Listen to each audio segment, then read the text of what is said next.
Hi everybody, I'm Sage Lewis, and I have been, like you, watching all of the presidential election stuff, and the topic of taxes and who is getting taxed keeps coming up and up and up, and the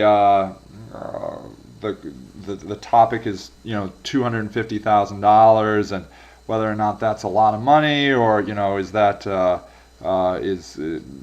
would Barack Obama be unfairly taxing people that shouldn't be getting taxed? And the reason this interests me is because I happen to know something about this very topic, and so I wanted to talk to you about it, and maybe shed some light on this topic that you might not know. So, as an example, I happen to make almost exactly $250,000 last year.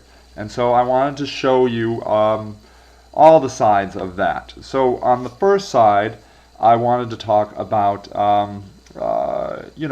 why somebody might not say that's a lot of money. So over here, for example, I've made a little spreadsheet. So here's the $250,000. Now this is not income. This is profit. This is how much money was allotted to me on my income tax form. That's a lot of money. It's awesome. Here's roughly about my tax bracket, just roughly about 40%.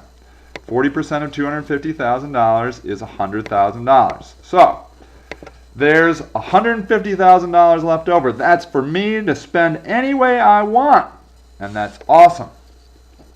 However, in a business, you have to prepare for the worst, and there is a lot of worst going on right now, and so you would be a fool not to save.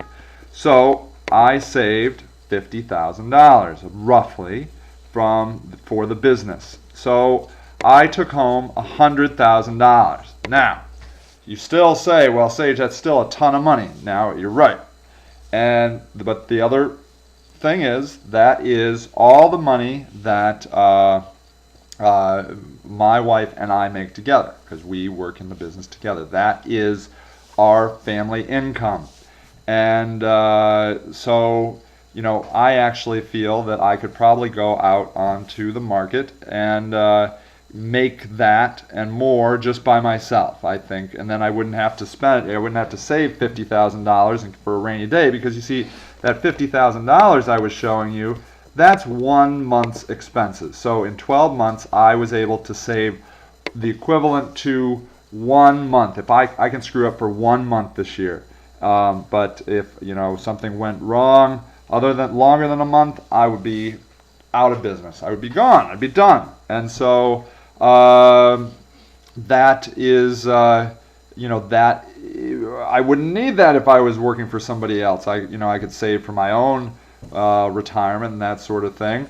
But that comes out of this money here, this $100,000. That's where I take my personal savings, and I'm not looking to sell the business. So that is, how I'm going to be able to retire, is that I take money out of that $100,000 for my own retirement.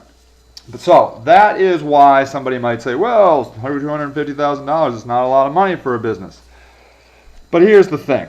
Do you know why I made $250,000? Because I didn't want to make $300,000. So I could have just as easily decided to skim off the top $300,000 last year. I think that probably is about the maximum I could have taken off profit, but I decided not to. And one of the reasons I decided not to was because I knew I didn't want to pay all those taxes. And so you know what I did with the money? I reinvested it in the business. I gave bonuses. I bought a computer lab. I did a lot of things. And so what you might not understand, and what I think a lot of, maybe, honest to goodness, the Republican politicians might not understand that support this trickle down from the top down mentality, is if you lower my taxes, you are actually not incentivizing me to invest in my business. You're making me, you're giving me incentive to go buy a boat or a Mercedes or something else fancy like that. When you're lowering my taxes, you're just saying, Sage, Don't spend your money in your business. Spend the money on yourself. And so, and then there's the other topic of, well, if you're taxing these small business owners, you're going to make them not want to play in the corporate game. There's a guy actually that I've been seeing on in commercials for John McCain, a grocery store guy that has 27 employees, and he's not going to open a grocery store because he's afraid of Barack Obama. That's bullcrap. It's totally nonsense. He has other problems going on, I am quite sure. The grocery business is about a 1% to 2% margin. It's razor thin. Every grocer I know actually that makes money on real estate. They don't make money on their grocery business. And so he's got other reasons why he isn't opening that business. It's not because Barack Obama might become president. He's just using that as propaganda. And so it's just not true. Now, so the case actually could be made that if I had to pay a higher tax rate, I might be more prone to put the money back in the business and create more jobs, invest in the business. Because you see, what we're talking about here is profit. We're talking about the profit of the business. My business made much more than that, overall. This $250,000 I'm talking about, and everybody's talking about, is the profit, is the stuff that's left over. What I'm going to do with that $250,000 extra. And that, I think there's a serious case to be made that, if you pay a little bit higher tax on your $250,000, you might be inclined to just put that money back in your business and not spend it on a boat because you didn't want to pay that higher tax rate. So there you go. I hope that helps maybe clear up this $250,000 issue. I know a lot of people that make $250,000 a year don't want people to know about it. And people that don't make $250,000 a year or more maybe are confused by this and they don't want to hurt their employer. But trust me, you're just hurting your employer's boat or his car.